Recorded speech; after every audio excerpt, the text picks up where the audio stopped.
আমরা সবাই বাংলাদেশি, কেউ সংখ্যালঘু নয়। আমরা এই বাংলাদেশটাকে একটা সুন্দর, একটা অর্থনৈতিক সমৃদ্ধশালী দেশ হিসাবে গড়তে চাই। এই জন্য যদি আমরা এই দেশের সংখ্যালঘু এবং সংখ্যাগুরুর বিচার করি, তাহলে এই দেশটা গড়ার ক্ষেত্রে আমাদের সবচাইতে প্রতিবদ্ধকতা হবে এই ডিভাইডেশন। এজন্য বাংলাদেশে কেউ সংখ্যালঘু সংখ্যাগুরু নয়, সবার পরিচয় একটা, আমরা হচ্ছে বাংলাদেশি। আমি হিন্দু ভাইদেরকে বলবো, এদেশে যত হিন্দু নির্যাতিত হয়েছে, আমি আমার কুমারখালীতে এখনো শতাধিক বাড়ি, হিন্দুদের বাড়ি, দোতলা তিনতলা বাড়ি, সাহেবরা নবাবরা বাস করতেছেন, তার 99% আওয়ামী লীগের নেতাদের দখলে। আওয়ামী লীগের নেতারা দখল করে আছে।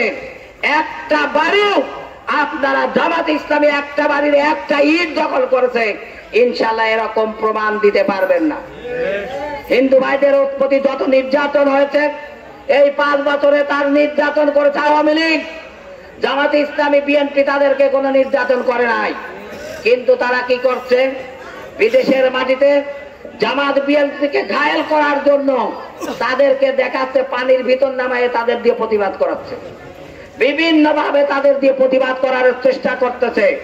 কিন্তু বাংলাদেশের জনগণ তাদের সকল ষড়যন্ত্র রুখে দিয়েছে।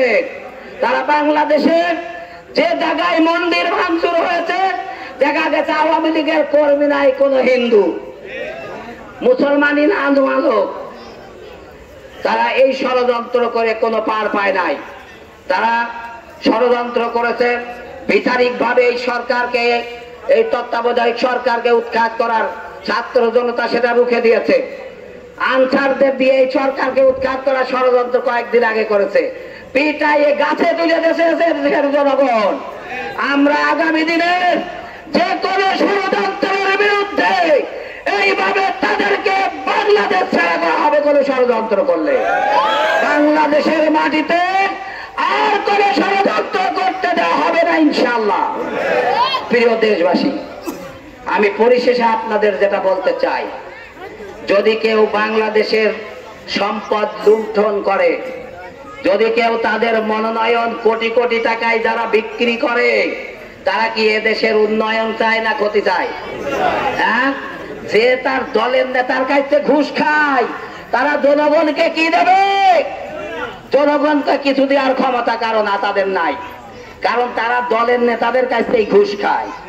আর জামাত ইসলামী বাংলাদেশ তাদের নেতাদেরকে কোরআনের ছাঁচে ফেলে এমন একজন মানুষ বানাতে চায় যে একটা গমের দ্বারা তার পেটে গেলে সে মনে করবে আমার সমগ্র দেহটা হারাম হয়ে গেছে।